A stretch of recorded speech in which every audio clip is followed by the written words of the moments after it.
ചിത്രം one small step എന്ന ഈ പ്രോഗ്രാമിന് ക്ലാസ് കൈകാര്യം ചെയ്യുന്നത് ബഹുമാനപ്പെട്ട സമീർ സാറാണ്. സിജിയുടെയും അതേപോലെ മറ്റും കോച്ചിങ് ക്ലാസ്സുകളൊക്കെ നടത്തുന്ന പ്രഗത്ഭനായ ഒരു ട്രെയിനർ. 1 ലക്ഷമോ അതിന് മുകളിലാണ് ഹയർ സെക്കൻഡറി അധ്യാപകന്റെ ശമ്പളം. ഹയർ സെക്കൻഡറി ഹൈസ്കൂളിലെ അധ്യാപകന്റെ ശമ്പളം 60,000 70,000 രൂപയൊക്കെയാണ്. ഇതൊക്കെ PSC മേഖലകളിൽ നമുക്ക് എഴുതിയെടുക്കാവുന്നതാണ്. ഒരു ഡിഗ്രിയും ബിഎഡും സെറ്റും ഉണ്ടെങ്കിൽ നമുക്ക് PSC എഴുതിയെടുത്ത് പലരും ചോദിക്കും, അപ്പൊ നിങ്ങൾ 30 ലക്ഷം കൊടുക്കണ്ടേ മാനേജ്മെന്റ് സ്കൂൾ കയറാൻ വേണ്ടി? അതല്ല നമ്മൾ ഉദ്ദേശിക്കുന്നത്. നമ്മൾ ഉദ്ദേശിക്കുന്നത് സർക്കാർ മേഖലകളിൽ നമുക്ക് തൊഴിൽ എങ്ങനെ നേടിയെടുക്കാവുന്നത്. നമ്മുടെ മുന്നോട്ട് ഇവിടെ നമുക്ക് നോക്കിയാൽ കൂടുതൽ ആളുകളില്ല കാണിച്ചു തരാം. നമ്മുടെ സമീപ പ്രദേശമായിട്ടുള്ള വാണിമേലൊക്കെ നോക്കിയാൽ ലിയാക്കത്തിനൊക്കെ പോലെയുള്ള അതേപോലെ ധാരാളം ആളുകളുണ്ട്. നമ്മുടെ വഹാബ് DYSP നിങ്ങൾ ധാരാളം ബഹുമാന്യരായ വേദിയിലിരിക്കുന്ന പ്രമുഖ വ്യക്തിത്വങ്ങളെ, പ്രിയപ്പെട്ട വിദ്യാർത്ഥികളെ, വിദ്യാർത്ഥിനികളെ, need is the need of the hour. ഈ കാലഘട്ടത്തിന്റെ തേട്ടം കൂടിയാണ് ഇങ്ങനെ ഒരു നീഡ് ഇവിടെ ഉണ്ടായിരിക്കുന്നത്. അവസാനം മറന്നു പോകാതിരിക്കാനായിട്ട് ആദ്യമേ ഇതിന്റെ ഉദ്ഘാടന കർമ്മം നിങ്ങളുടെ എല്ലാവരുടെയും സമ്മതത്തോടു കൂടി നിർവഹിച്ചതായി പ്രഖ്യാപിക്കുകയാണ്.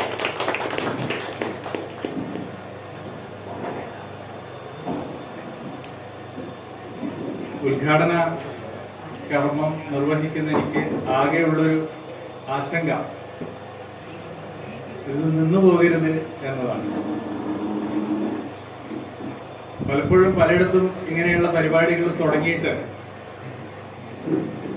ഒരേ നാട്ടിൽ തന്നെ ഇതുപോലെ 5ാമത്തെ പരിപാടി ഞങ്ങൾ ഇടയ്ക്കിടയ്ക്ക് ഇങ്ങനെ ഉണ്ടാക്കാറുണ്ട് എന്ന് അഭിമാനത്തോടെ പറയുന്ന നാട്ടുകാരെയും കണ്ടിട്ടുണ്ട്. ബെർണാഡ് ഷായെ പറ്റി പറയാറുണ്ട്. അദ്ദേഹം പറഞ്ഞു അത്രേ, പുകവലിക്കൽ നിർത്തൽ ഭയങ്കര ബുദ്ധിമുട്ടാണെന്ന് ആൾക്കാരൊക്കെ പറയുന്നുണ്ട്. എനിക്കങ്ങനെ ഒരു ബുദ്ധിമുട്ടൊന്നും തോന്നിയിട്ടില്ല. ഞാൻ 10 പ്രാവശ്യം നിർത്തിയിട്ടുണ്ട്. ഇതുപോലെ നാട്ടിലൊരു ഇതുപോലുള്ള കുട്ടികളെ ഗൈഡ് ചെയ്യാനും ഉന്നത രംഗത്ത് എത്തിക്കാനൊക്കെയുള്ള സംരംഭങ്ങൾ തുടങ്ങുക എന്നുള്ളത് വളരെ എളുപ്പമുള്ള കാര്യമാണ്. പക്ഷെ അത് മുന്നോട്ട് കൊണ്ടുപോവുക, അതിന്റെ ലക്ഷ്യസ്ഥാനത്ത് എത്തിക്കുക എന്നതാണ് പ്രയാസകരമായിട്ടുള്ള സംഗതി. A need should be felt by the beneficiaries.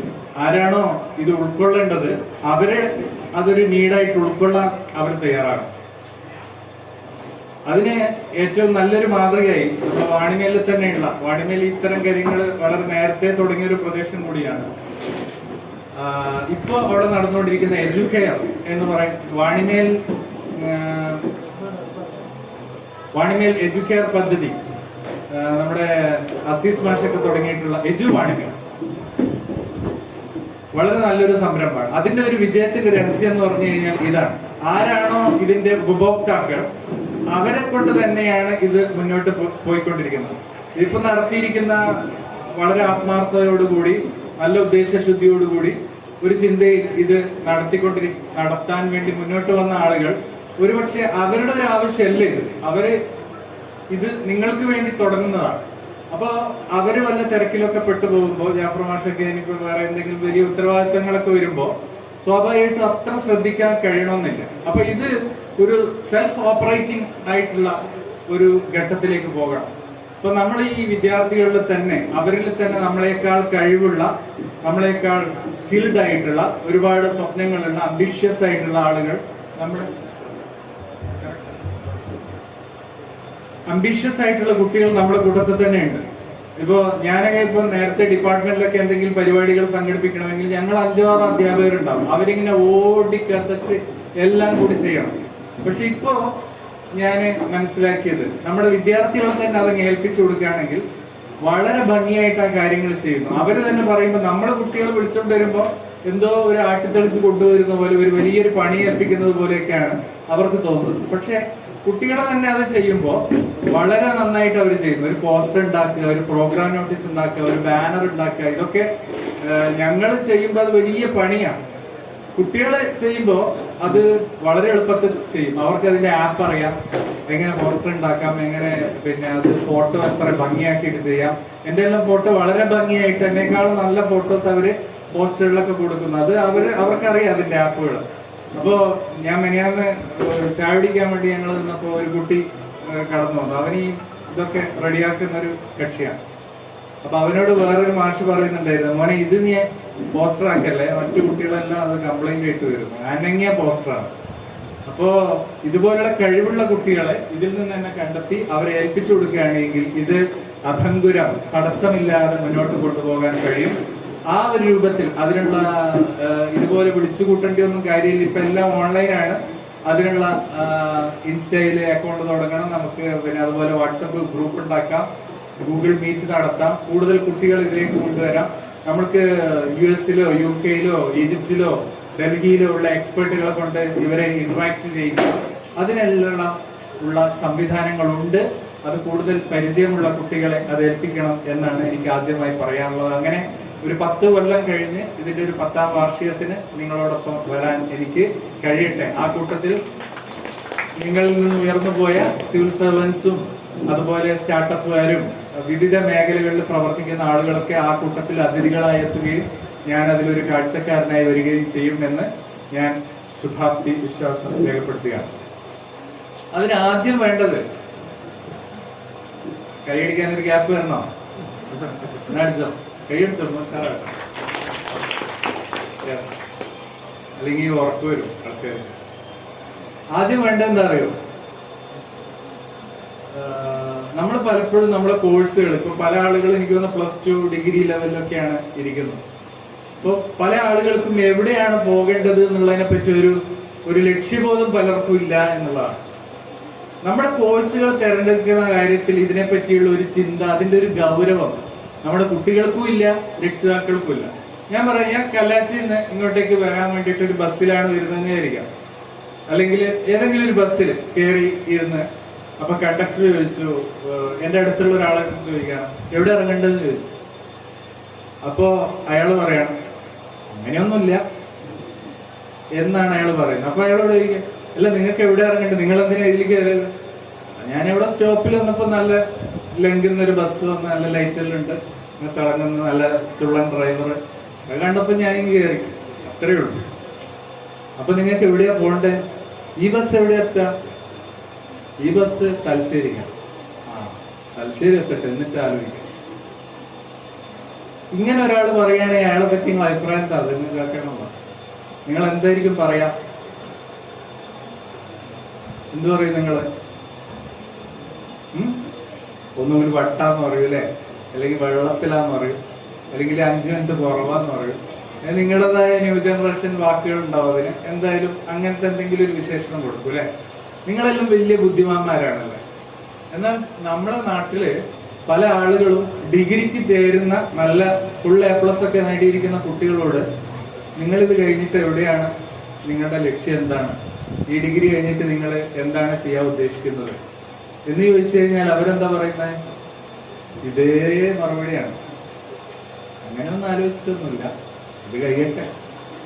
ഞാനിങ്ങനെ പലയിടത്തിലും അപേക്ഷിച്ച് നോക്കി, പിന്നെ കിട്ടിയത് എല്ലാം പറഞ്ഞ് മടപ്പള്ളി കോളേജ് നല്ല നല്ല ക്യാമ്പസ് ആണെന്നും പറഞ്ഞ് അങ്ങനെ ചേർന്ന് ഇത് കഴിയട്ടെ.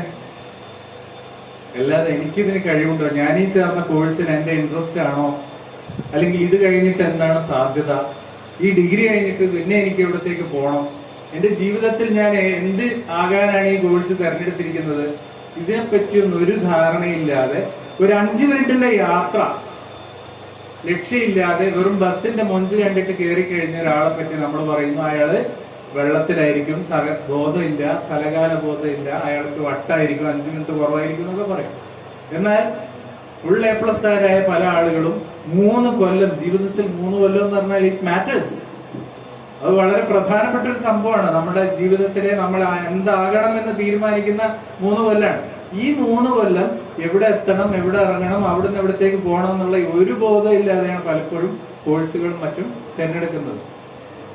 അപ്പോ ഈ ഒരു ലക്ഷ്യം നമ്മൾ ആദ്യം കണ്ടെത്തുക. ഈ എങ്ങനെ ലക്ഷ്യം വെക്കണം എന്നുള്ളതും വളരെ പ്രധാനപ്പെട്ടതാണ്. എങ്ങനെയാണ് നമ്മൾ ലക്ഷ്യം വെക്കേണ്ടത്?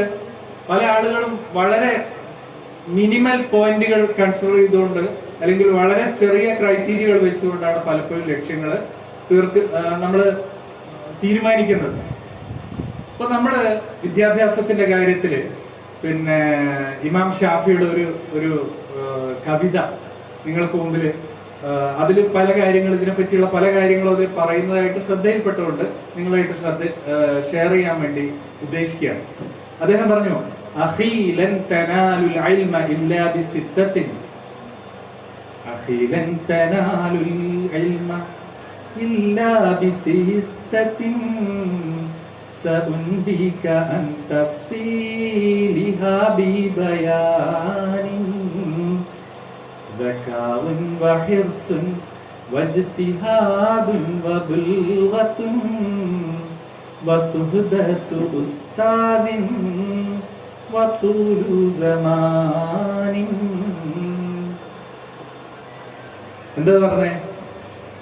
അഖി, എന്റെ സുഹൃത്തെ, ലൻ തനാലുൽ ഇൽം, നിനക്ക് വിജ്ഞാനം നേടാൻ കഴിയില്ല, ഇല്ല ബിസിത്ത, 6 കാര്യങ്ങൾ നിനക്ക് കിട്ടാതെ.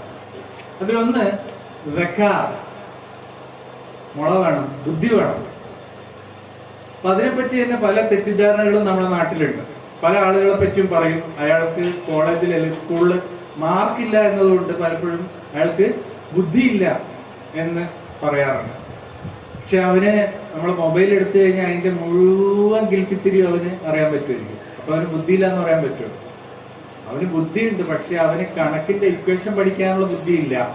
ചില ആളുകൾ പെട്ടെന്ന് ലാംഗ്വേജ് എല്ലാം പഠിക്കും. ബാംഗ്ലൂരെല്ലാം കുറച്ച് കടയിൽ നിന്നാൽ മതി, എപ്പോഴത്തേക്ക് ഹിന്ദി ഇംഗ്ലീഷ് എല്ലാം പഠിച്ചെടുക്കും. അതൊരു ബുദ്ധിയാണ്. ചില കുട്ടികള് പിന്നെ സംഗീതം, പാട്ട്, അതും ഒരു ബുദ്ധിയാണെന്നാ പറയുന്നത്. ഇതേപ്പറ്റി പഠനം നടത്തിയ ഹോവാർഡ് ഗാർഡ്നർ എന്ന് പറയുന്ന ആളുടെ തിയറി, മൾട്ടിപ്പിൾ ഇന്റലിജൻസ് എന്ന് പറയുന്ന ഒരു തിയറി ഉണ്ട്.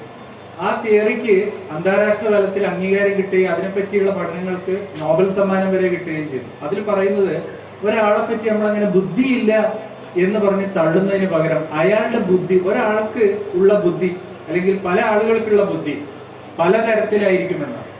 ഒരാളുടെ ബുദ്ധി ഇതേപോലെ ലാംഗ്വേജ് പഠിക്കാനായിരിക്കും, ഒരാൾക്ക് സയൻസ് ആയിരിക്കും, ഒരാൾക്ക് മാത്സ് ആയിരിക്കും, ഒരാൾക്ക് മ്യൂസിക് ആയിരിക്കും, ഒരാൾക്ക് ഓട്ടോമൊബൈൽ കാര്യങ്ങളൊക്കെ പഠിക്കാനുള്ളതായിരിക്കും. അപ്പൊ നിങ്ങളുടെ ബുദ്ധി ഏതാണ് എന്ന് നിങ്ങൾ തിരിച്ചറിയണം. ആ മേഖലയിലാണ് നിങ്ങൾക്ക് കഴിവ് തെളിയിക്കാൻ കഴിയും.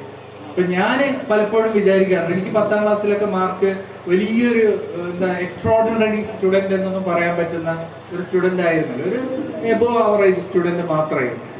ഒരുപക്ഷെ ഞാൻ പലപ്പോഴും വിചാരിക്കാറുണ്ട്, അന്ന് ആ മാർക്ക് കുറഞ്ഞത് കൊണ്ടും എൻ്റെ ലാംഗ്വേജ് പഠിക്കാനുള്ള എൻ്റെ ഒരു കഴിവ് തെളിയിക്കാൻ പറ്റിയ ഒരു സ്ഥലത്ത് ഞാൻ എത്തിപ്പെട്ടത് കൊണ്ടുമായിരിക്കും ഒരുപക്ഷെ എനിക്ക് ഇത്രയെങ്കിലുമൊക്കെ എൻ്റെ ജീവിതത്തിൽ പെർഫോം ചെയ്യാൻ കഴിഞ്ഞത് എന്ന് പലപ്പോഴും വിചാരിക്കാറുണ്ട്. അപ്പൊ നിങ്ങൾക്ക് അതാണെങ്കിൽ ആ ഫീൽഡിൽ എത്തണം. നിങ്ങളുടെ മാർക്ക് കൂടിയത് കൊണ്ട് മാത്രം നിങ്ങൾ നേരെ പോയിട്ട് സയൻസ് ഗ്രൂപ്പ് തന്നെ എടുക്കണമെന്നില്ല. +2 ഫുൾ A+ കിട്ടിയ ഒരാള് സയൻസ് എടുക്കാതെ, 10ാം ക്ലാസ്സിൽ ഫുൾ A+ കിട്ടിയ ആള് സയൻസ് ഗ്രൂപ്പ് എടുക്കാതെ കൊമേഴ്സ് ഗ്രൂപ്പ് എടുക്കുന്നു, ഹ്യൂമാനിറ്റീസ് ഗ്രൂപ്പ് എടുക്കുന്നു. എന്താ അതിലൊരു തെറ്റ്? അവൻ എന്തിനാ നമ്മളെ പൊട്ടനാക്കുന്നത്?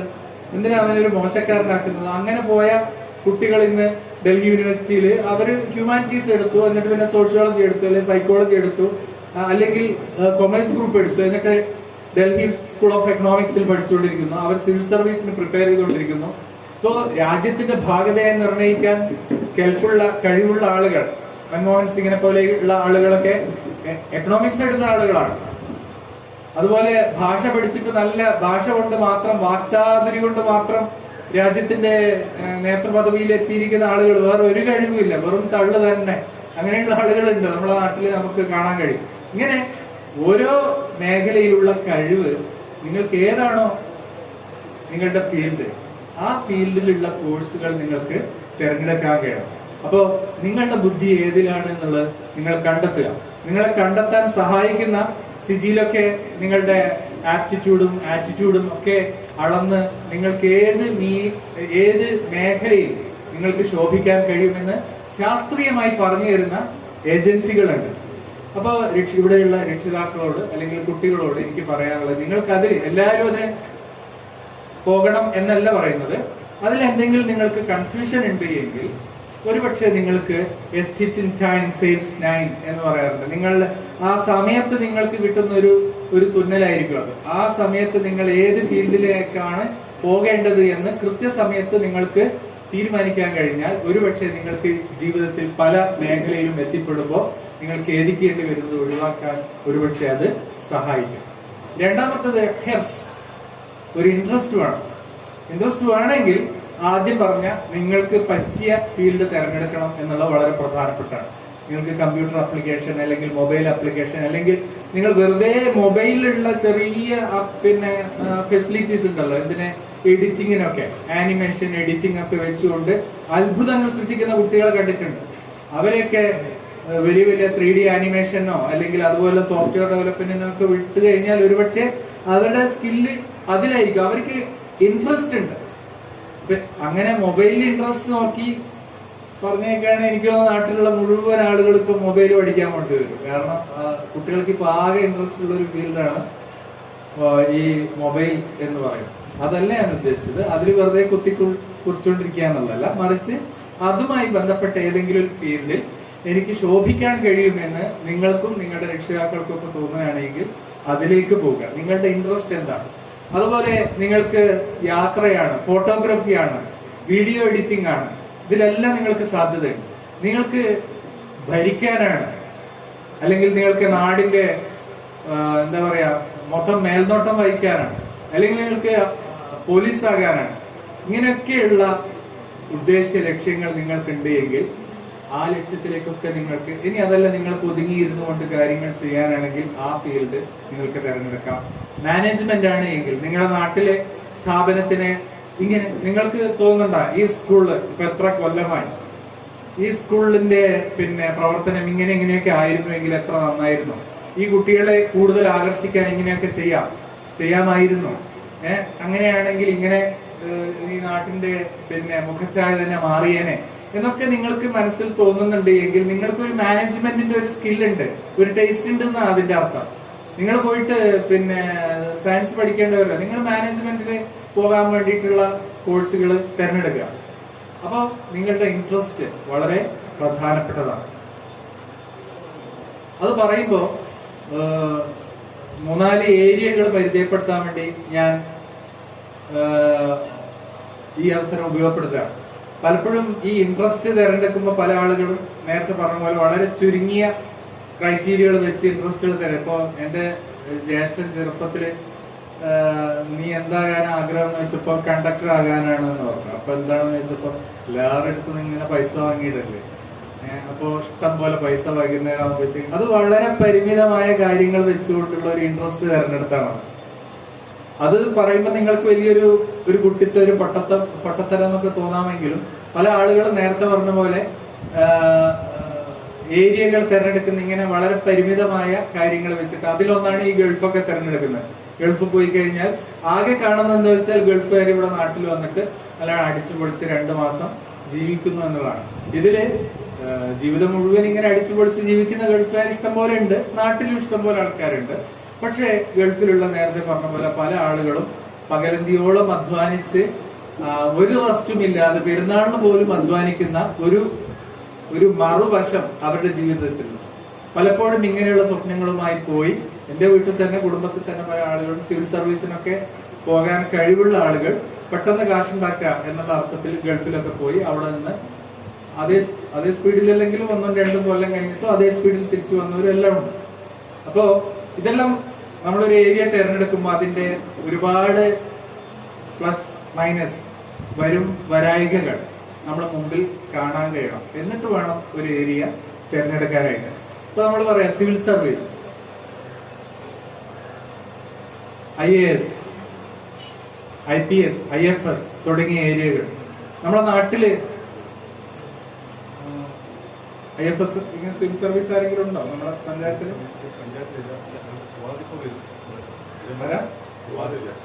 വാദിപ്പം വരും, പിന്നെ വരട്ടെ. പിന്നെ ഫുആദ് നരിപ്പറ്റല്ലോ, വന്നാലും ബോർഡറിലാണ്. അപ്പോ സിവിൽ സർവീസ് എത്താങ്കുണ്ടും കൂടിയാണ് ഇത് അല്ലെ, നമ്പി എത്താങ്കുണ്ടും കൂടിയല്ല, സിവിൽ സർവീസ് എത്താങ്കുണ്ടാണ്, IPS എത്താങ്കുണ്ടാണ്, IFS എത്താങ്കുണ്ടാണ്. ഇതെല്ലാം നമുക്ക് മാറ്റണം. ഇതെല്ലാം എത്തിയ ഗുണ്ടാക്കി നമുക്ക് ഇതിനെ മാറ്റണം. അപ്പോ അതിനാരാ മാറ്റുക? ആരെങ്കിലും വരുമോ? വാണിയനാട് വരുമോ? ഇല്ല, നിങ്ങൾ തന്നെ തീരുമാനിക്കണം. അപ്പോ നിങ്ങളൊന്ന് ആലോചിച്ച് നോക്കൂ, എന്താ IASന്റെ പവർ എന്ന് പറയുന്നത്? നമ്മളിപ്പോ ഇന്ത്യൻ ഭരണഘടന അനുസരിച്ച് 2-3 ഏരിയ ആയിട്ട് തിരിച്ചിട്ടുണ്ട്. എക്സിക്യൂട്ടീവ്, ജുഡീഷ്യറി, ലെജിസ്ലേച്ചർ, 3 ഏരിയയാണ് പ്രധാനപ്പെട്ടായിട്ട്.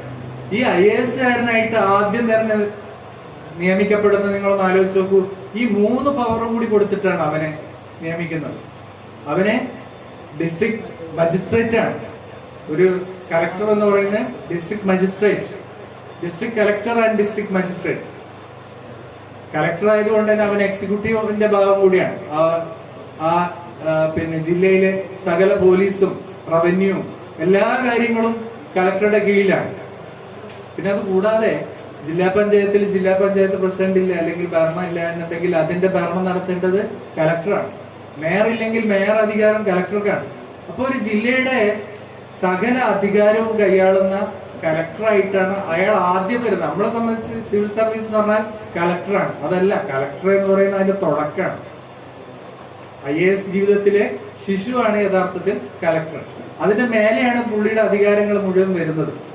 അത് നമ്മൾ അധികം അറിയാത്തത്, നമ്മളുമായിട്ട് നേരിട്ട് അവരെ ഈ ബന്ധങ്ങൾ കുറവാണ് എന്നുകൊണ്ടാണ്. സെക്രട്ടറി ലെവലിലേക്ക് പോകുമ്പോൾ, ഡയറക്ടർ ലെവലിലേക്ക് പോകുമ്പോൾ, പ്രിൻസിപ്പൽ സെക്രട്ടറി അതുപോലെയുള്ള കാര്യങ്ങളിലേക്ക് പോകുമ്പോൾ നമ്മളുമായിട്ട് കൂടുതൽ അങ്ങനെ ബന്ധമില്ല. നമ്മളെ കൺകണ്ട സിവിൽ സർവീസ് എന്ന് പറയുന്നത് IAS ആയതുകൊണ്ടാണ്. IFS എന്ന് ആലോചിച്ച് നോക്കൂ. നേരത്തെ സൂചിപ്പിച്ചതുപോലെ ഞാൻ 3 വർഷം ഡെപ്യൂട്ടേഷനിൽ പോയി. അത് IFS സെക്കൻഡ് സെക്രട്ടറി പോസ്റ്റിലായിരുന്നു. നമ്മൾക്ക് വലിയ അഭിമാനമാണ്. ഇന്ത്യയിലെ 120 കോടി ജനങ്ങളെ നമ്മൾ പ്രതിനിധാനം ചെയ്യാം. നമ്മളവിടെ ഇന്ത്യൻ പ്രസിഡന്റിന്റെ പ്രതിനിധിയായിട്ടാണ് അവിടുത്തെ അംബാസിഡർ നിലകൊള്ളുന്നത്. അപ്പൊ നമ്മൾ പല മീറ്റിങ്ങിലും പോകുമ്പോൾ അവിടെ ഇപ്പൊ കൾച്ചറൽ സെന്ററിന്റെ ഡയറക്ടറായിട്ട് പല എംബസിനെ പ്രതിനിധീകരിച്ചുകൊണ്ട് പോകുമ്പോൾ അവിടെ ചർച്ചകൾ നടക്കുമ്പോൾ അറബ് ലീഗിന്റെയും കൂടി കേന്ദ്രമാണ് ഈജിപ്റ്റ്. അപ്പൊ അറബ് ലീഗിന്റെയിലേക്കുള്ള ഇന്ത്യയുടെ എംബസി കൂടിയാണ് നമ്മുടെ കൈറോയിലെ എംബസി. അപ്പൊ അവിടുന്ന് നമ്മളൊരു മീറ്റിംഗിൽ പങ്കെടുക്കുമ്പോൾ നമ്മളെ മുമ്പിൽ ദേശീയ പതാക കൊണ്ടാക്കുകയാണ്, അല്ലെങ്കിൽ പിന്നിൽ ദേശീയ പതാക കൊണ്ടുവെക്കുന്നു. അത് ഇന്ത്യയുടെ പ്രതിനിധിയായിട്ടാണ്. ചർച്ചകൾ വരുമ്പോൾ what is the opinion of India?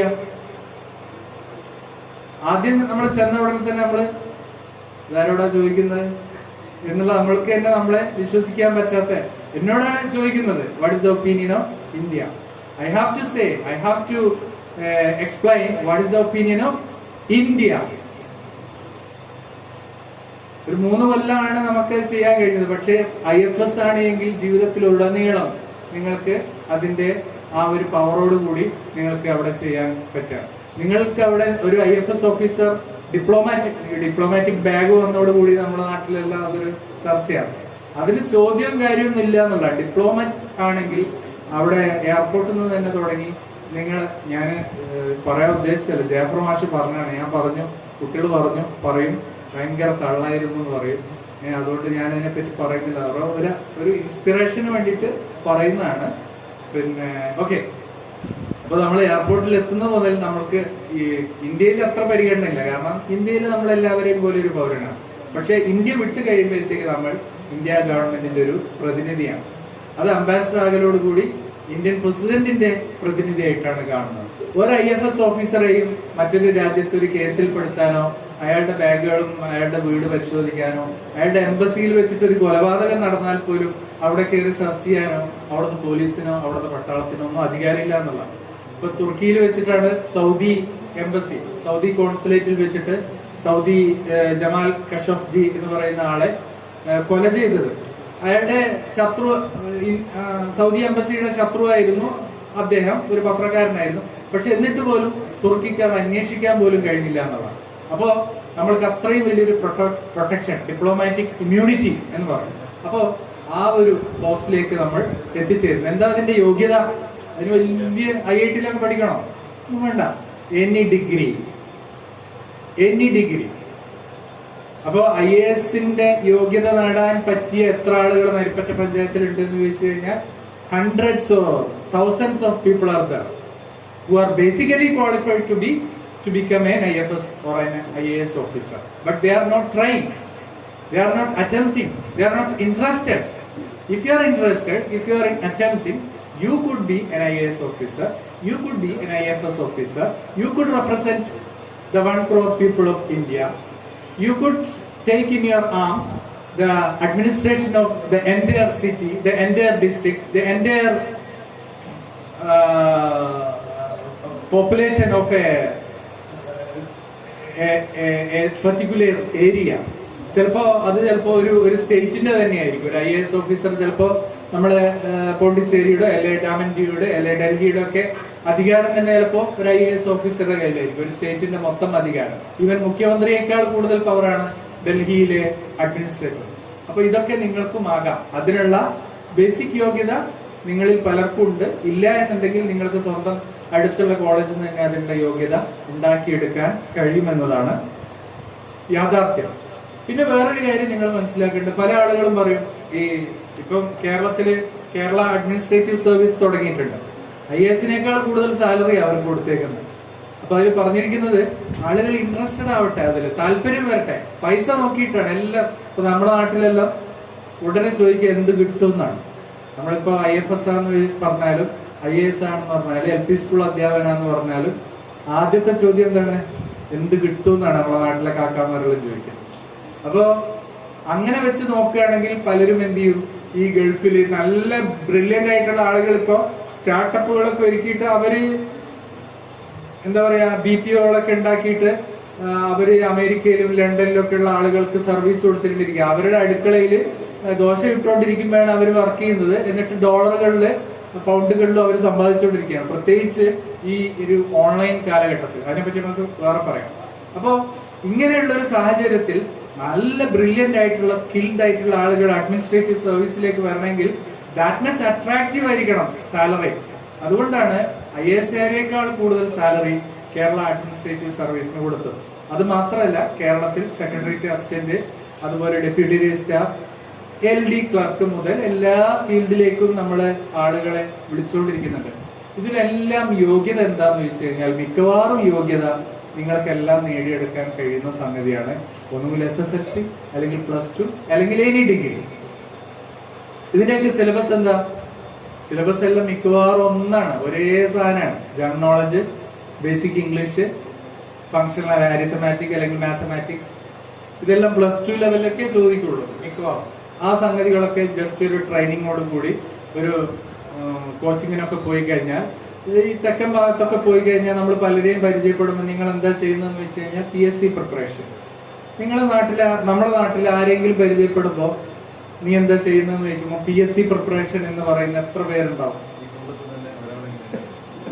ഇനി ഉണ്ടെങ്കിൽ തന്നെ അതൊരു ചേപ്ര പോലെയാണ് നമ്മുടെ നാട്ടിൽ അത് പറയല്, ഒരു മോശം പരിപാടി പോലെ. PSC പ്രിപ്പറേഷനാണ് എന്നുള്ളൊരു അങ്ങനെയല്ല. അതുകൊണ്ട് തന്നെ അവരെന്താന്ന് വെച്ച് കഴിഞ്ഞാൽ മിക്കവാറും ആളുകൾ അവരൊക്കെ പിന്നെ ഏതെങ്കിലും നിലയിൽ എത്തിയിട്ടുണ്ടാവും. അപ്പോൾ ഞാൻ പറയുന്നത് ഇതിനെല്ലാം ഒരേ യോഗ്യതയാണ് എന്ന് വരുമ്പോൾ റെയിൽവേയിലാണെങ്കിലും സ്റ്റാഫ് സെലക്ഷൻ കമ്മീഷനിലാണെങ്കിലും PSC ആണെങ്കിലും എല്ലാം ഇത് തന്നെയാണ്. അപ്പോൾ നമ്മൾ ലക്ഷ്യം വെക്കുമ്പോൾ നല്ല കാര്യങ്ങൾ, ഉയർന്ന കാര്യങ്ങളിലൊക്കെ ലക്ഷ്യം വെക്കുക. സിവിൽ സർവീസ് തന്നെ ആയിരിക്കണം നമ്മളെ മുമ്പിൽ ഉണ്ടാകേണ്ടത്. അപ്പൊ IAS കിട്ടിയില്ലെങ്കിൽ KS എങ്കിലും കിട്ടട്ടെ, അല്ലെങ്കിൽ നമ്മുടെ സെക്രട്ടേറിയറ്റ് അസിസ്റ്റന്റെങ്കിലും ആകട്ടെ, അതും അല്ലെങ്കിൽ സ്റ്റാഫ് സെലക്ഷൻ കമ്മീഷനിൽ കിട്ടട്ടെ, അല്ലെങ്കിൽ നമ്മൾക്ക് പിന്നെ PSC എങ്കിലും കിട്ടട്ടെ. PSC ഒക്കെ നേരത്തെ നേടുകയാണെങ്കിൽ നമ്മൾ തഹസിൽദാർ, RDO എന്നൊക്കെ പറയുമ്പോൾ നമ്മൾ വിചാരിക്കും അവരെല്ലാം എങ്ങനെയാണെന്നോ കയറുന്നത്. LD ക്ലർക്കായിട്ട് കയറിയിട്ട് അവസാനം മൂത്ത് തഹസിൽദാർ ആകുന്നത്. അല്ലാണ്ട് തഹസിൽദാർ അങ്ങനെ മേലെ നിന്ന് നൂലിൽ ഇറങ്ങുന്നൊന്നല്ല. അപ്പൊ ആദ്യം ഒരു വില്ലേജ് അസിസ്റ്റന്റ് ആയിട്ടോ എക്സ്റ്റൻഷൻ ഓഫീസറായിട്ടോ അല്ലെങ്കിൽ വില്ലേജ് ഓഫീസറായിട്ടോ കയറുന്നു, പ്രൊമോഷനായിട്ട് ഇങ്ങനെ പോയിക്കൊണ്ടിരിക്കുകയാണ്. അങ്ങനെ ഉയർന്ന ഉദ്യോഗത്തിലൊക്കെ എത്തിച്ചേരുന്നു. ഇപ്പോ നേരിട്ട് തന്നെ ഉയർന്ന ഉദ്യോഗത്തിലെത്താനുള്ള ഒരുപാട് സാധ്യതകൾ വന്നുകൊണ്ടിരിക്കുകയാണ്. അപ്പൊ ലക്ഷ്യം വെക്കുമ്പോൾ നമ്മൾ ഒരു കഥ പറയാറുണ്ട്. ഒരു LP സ്കൂൾ മാഷ് മോനോട് ചോദിച്ചു, മോനെ നിനക്ക് എന്താകാനാണ് ജീവിതത്തിൽ, എല്ലാം ചോദിക്കൂല അംബിഷൻ എന്താണ്, എന്താകാനാണ് ആഗ്രഹം എന്ന് ചോദിച്ചപ്പോൾ മോൻ പറഞ്ഞു, എനിക്ക് ഉപ്പാൻഡോട്ടൻ എന്നൊരു മാഷാകാനാണ്, LP സ്കൂൾ അധ്യാപകനാകാനാണ് എനിക്ക് ആഗ്രഹം. അപ്പൊ ഉപ്പാക്ക് ഭയങ്കര കരച്ചിലാണ്.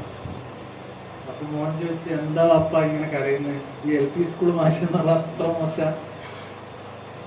അപ്പോ വാപ്പ പറയാണ്, അല്ല മോനെ, ഞാൻ എൻ്റെ ചെറുപ്പത്തില് ജവഹർലാൽ നെഹ്റുവിനെ പോലെ ഇന്ത്യയുടെ പ്രധാനമന്ത്രിയൊക്കെ ആകാനായിരുന്നു ആഗ്രഹിച്ചത്. എന്നിട്ട് അവസാനം എത്തിപ്പെട്ടത് എവിടെയാ? LP സ്കൂൾ മാഷ്. നീ പണ്ടെന്നെ ആഗ്രഹിക്കുന്ന എന്താ? LP സ്കൂൾ മാഷാകാൻ. നീ എവിടെ എത്തിപ്പെടുക? ഇത് വിചാരിച്ചിട്ടാണ് എനിക്ക് കരച്ചിൽ വരുന്നത്. ഇതുപോലെ നേരത്തെ കലാമിന്റെ വാക്കുകളൊക്കെ ഇവിടെ ഉദ്ധരിക്കപ്പെട്ടു, റിപ്പീറ്റ് ചെയ്യുന്നില്ല. അപ്പൊ അതുപോലെ ഉയർന്ന കാര്യങ്ങൾ നമ്മൾ ഒരു ബിസിനസ് ആണെങ്കിൽ തന്നെ ദുബായി പോയിട്ട് കഫ്റ്റീരിയ ഉണ്ടാക്കണമെന്ന് വിചാരിക്കാണ്ടിരിക്കുക. അറ്റ്ലീസ്റ്റ് അവിടെ ഒരു സ്റ്റാർട്ടപ്പ് എങ്കിലും തുടങ്ങി നിങ്ങൾ വലിയ ഡോളറുകളുടെ അമ്മാനമാണെന്ന ഒരു അവസ്ഥയെങ്കിലും നമ്മളെ മനസ്സിൽ കാണാം. അങ്ങനെ വിവിധ ഫീൽഡിലേക്ക് എത്തിപ്പെടാൻ നിങ്ങൾക്ക് കഴിയുമാറാകട്ടെ എന്നാണ് എൻ്റെ ഒരു ആഗ്രഹം. പിന്നെ ഇതൊക്കെ വേണമെങ്കിലും അതിനനുസരിച്ചുള്ളൊരു ഇജ്തിഹാദ്, അതാണ് പരിശ്രമം.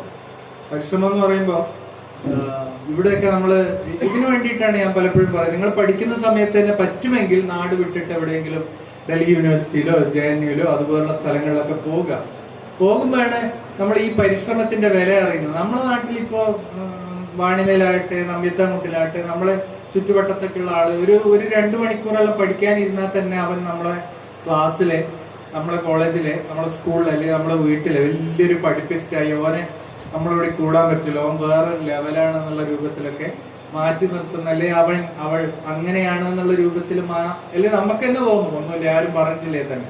ഞാനിപ്പോ 1 മണിക്കൂറോളം PSCക്ക് പ്രിപ്പയർ ചെയ്യുന്നു.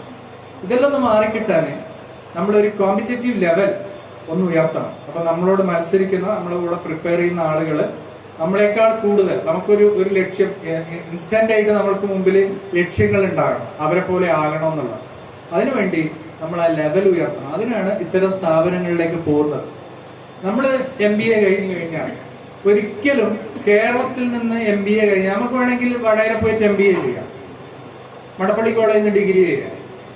വടകരയിൽ നിന്ന് MBA കഴിഞ്ഞ ഒരാള് അല്ലെങ്കിൽ മടപ്പള്ളി കോളേജിൽ നിന്ന് ഡിഗ്രി കഴിഞ്ഞ ഒരാള് ഒരിക്കലും തന്നെ ഒരു സിവിൽ സർവീസിനെ പറ്റി ഉള്ളൊരു താല്പര്യം അവന്റെ മനസ്സിലേക്ക് വരില്ല. UN അപ്ലൈ ചെയ്യണമെന്ന് ഒരിക്കലും അവന്റെ മനസ്സിൽ വരില്ല. എനിക്ക് യുനെസ്കോന്റെ റീജിയണൽ ഡയറക്ടർ ആകണം, അതിനുള്ള പോസ്റ്റ് ഉണ്ടോ എന്നൊരിക്കലും അവന് നോക്കൂല. അങ്ങനെയുള്ള ആള് മാക്സിമം നോക്കുന്നത് വെൽക്കം അതിന്റെ ലോക്കൽ ഗാർഡിയൻ ആയിരുന്നു കേട്ടോ. ഞാൻ മഹാരാജാസ് കോളേജിൽ എന്റെ പിടുത്തത്തിലൊന്നും ഒന്നില്ല. ഏതായാലും സ്വാഗതം. അപ്പോ അതുപോലുള്ള സ്ഥലങ്ങളിൽ എത്തിപ്പെടുമ്പോഴാണ് നമ്മളുടെ കോമ്പറ്റീഷൻ ലെവൽ ഉയരുന്നത്. അതുകൊണ്ടാണ് പറയുന്നത്, ഇപ്പൊ ഞാനവിടെ JNUയിൽ എത്തിയപ്പോ ഞാൻ അത്ഭുതപ്പെട്ടു. എന്റെ റൂംമേറ്റ് ഇതേപോലെ സിവിൽ സർവീസിനെ പ്രിപ്പയർ ചെയ്യുന്ന ഒരാള്. അപ്പോ ഞാൻ റൂമിൽ ഇരിക്കുമ്പോ അവൻ ടോയ്ലറ്റ് പോകാന്ന് പറഞ്ഞാൽ ടോയ്ലറ്റ് പോയി. അപ്പൊ പോയ അതേ സ്പീഡിൽ തിരിച്ചിങ്ങോട്ട് വരുന്നു. അപ്പൊ എന്താന്ന് വെച്ചാൽ പറഞ്ഞു, ഐ ഫോർഗോട്ട് മൈ നോട്ട് എടുക്കാൻ മറന്നു. എവിടെ പോകുമ്പോ? ടോയ്ലറ്റ് പോകുമ്പോ. വെറുതെ എന്തിനാ 10 മിനിറ്റ് അവിടെ വേസ്റ്റ് ആക്കുന്നത് എന്നാണ് അവൻ ചിന്തിക്കുന്നത്. അവൻ സിവിൽ സർവീസിന് പ്രിപ്പയർ ചെയ്യുന്ന ഒരാളാണ്. അപ്പോ ഈ 10 മിനിറ്റ് വേസ്റ്റ് ആക്കണ്ടല്ലോ എന്ന് വിചാരിച്ചിട്ടാണ് ആ നോട്ടും കൊണ്ടാണ് പോകുന്നത്. അപ്പോ ഈ ഒരു ലെവലിലേക്ക് 24 മണിക്കൂറിൽ ഒരു 6 മണിക്കൂർ 8 മണിക്കൂർ മാറ്റി വെച്ച് കഴിഞ്ഞാൽ ബാക്കിയുള്ള സമയം അറ്റ്ലീസ്റ്റ് ചിന്തിക്കാനും വായിക്കാനും പഠിക്കാനും ഒക്കെ ഉപയോഗപ്പെടുത്തുന്ന, ഇപ്പൊ ഇംഗ്ലീഷ് പത്രങ്ങൾ വായിക്കുക. ഇപ്പൊ അവിടെ എത്തിയ ഉടനെ ഒരു 8 മണിക്കൂറൊക്കെ വായിച്ചാലേ എനിക്ക് ഒരു പേജ് ഇംഗ്ലീഷ് പത്രം വായിച്ച് തീർക്കാൻ കഴിയുമായിരുന്നുള്ളൂ. ഹിന്ദു പത്രമൊക്കെ വായിച്ച് മനസ്സിലാക്കണമെന്നുണ്ടെങ്കിൽ ഒരു 6 മണിക്കൂർ 8 മണിക്കൂർ. MPhil PhD ആയതുകൊണ്ട് ഡെയിലി ക്ലാസ്സുകളൊക്കെ കുറവായിരിക്കും. അപ്പൊ അത്രയും സമയം വായിച്ചിട്ടാണ് അത് വായിച്ചെടുക്കുന്നത്. അതൊരു 6 മാസം കഴിയുമ്പോഴത്തേക്ക് നമ്മളെ മലയാള പത്രം വായിക്കുന്നത് പോലെ തന്നെ ഇംഗ്ലീഷ് പത്രം വായിച്ചെടുക്കാൻ കഴിയും. അപ്പോൾ അതുപോലുള്ള പ്രയത്നങ്ങൾ നിങ്ങളുടെ ഭാഗത്തുനിന്ന് ഉണ്ടാകേണ്ടതുണ്ട്. പിന്നെ പെട്ടെന്ന് ഇതൊന്നും ചുട്ടെടുക്കാൻ കഴിയില്ല. ഒരു ലെവലിലേക്ക് വരാൻ കഴിയണം. അതാണ് തൂലു സമാൻ എന്ന് പറഞ്ഞത്. ഒരു നിശ്ചിത സമയം ഇതിനൊക്കെ വേണം. എല്ലാ ആളുകൾക്കും പെട്ടെന്ന് പൈസ ഉണ്ടാക്കണം, പെട്ടെന്ന് എവിടെയെങ്കിലും എത്തിപ്പെടണം എന്നുള്ളതാണ്. പക്ഷേ എന്റെയൊക്കെ ഒരു അനുഭവം വെച്ച് പറയുന്നത്, ഈ ഒരു ലെവലിലേക്ക് നമ്മൾ എത്തിക്കഴിഞ്ഞാൽ പിന്നീട് നമ്മൾക്ക് എല്ലാ PSC കിട്ടും എന്നുള്ളതാണ്.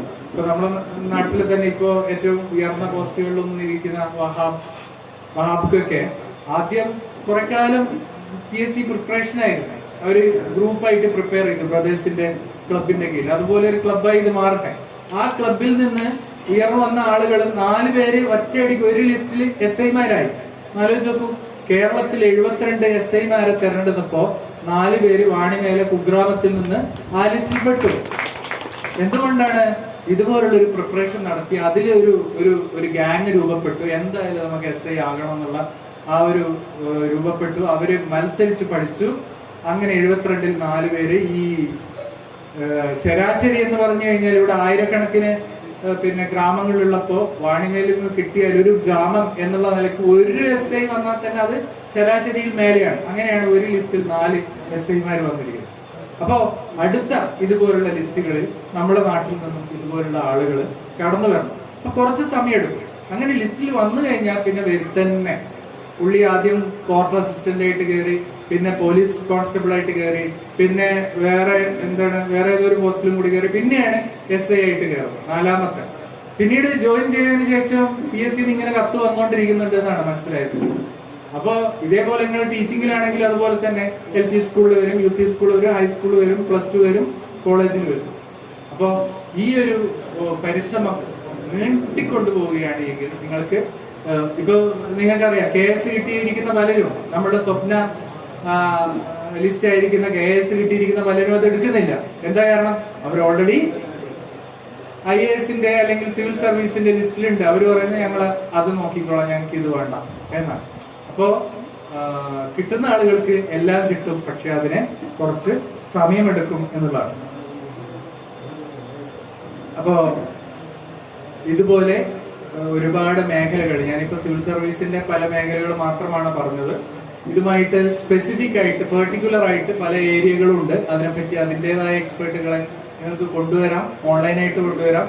വേണമെങ്കിൽ ഓൺലൈനായിട്ടാണെങ്കിൽ ഇപ്പോൾ റീസെന്റ് ആയിട്ട് സിവിൽ സർവീസ് കിട്ടി IFS ആയിട്ടോ IAS ആയിട്ടോ ഒക്കെ വർക്ക് ചെയ്യുന്ന പരിചയത്തിലുള്ള ആരെങ്കിലും ഒക്കെ വേണമെങ്കിൽ നിങ്ങളുടെ ഓൺലൈനായിട്ടുള്ള ഇന്ററാക്ഷൻ വേണമെങ്കിൽ സഹായിക്കാൻ ഞാനും തയ്യാറാണ്. എന്നേക്കാൾ കൂടുതൽ അവർക്ക് നിങ്ങളുമായി അനുഭവങ്ങൾ ഷെയർ ചെയ്യാൻ പറ്റും. അപ്പോൾ ഇതൊരു തുടക്കമാകട്ടെ. ഈ സംരംഭം നല്ല നിലയിൽ മുന്നോട്ട് പോയി ഈ നാട്ടിന്റെ മുഖച്ഛായ മാറ്റുന്ന രൂപത്തിൽ ഇത് വളരട്ടെ എന്ന് ആശംസിക്കുന്നു. എല്ലാവിധ ഭാവുകങ്ങളും നേർന്നുകൊണ്ട് അവസാനിപ്പിക്കുന്നു.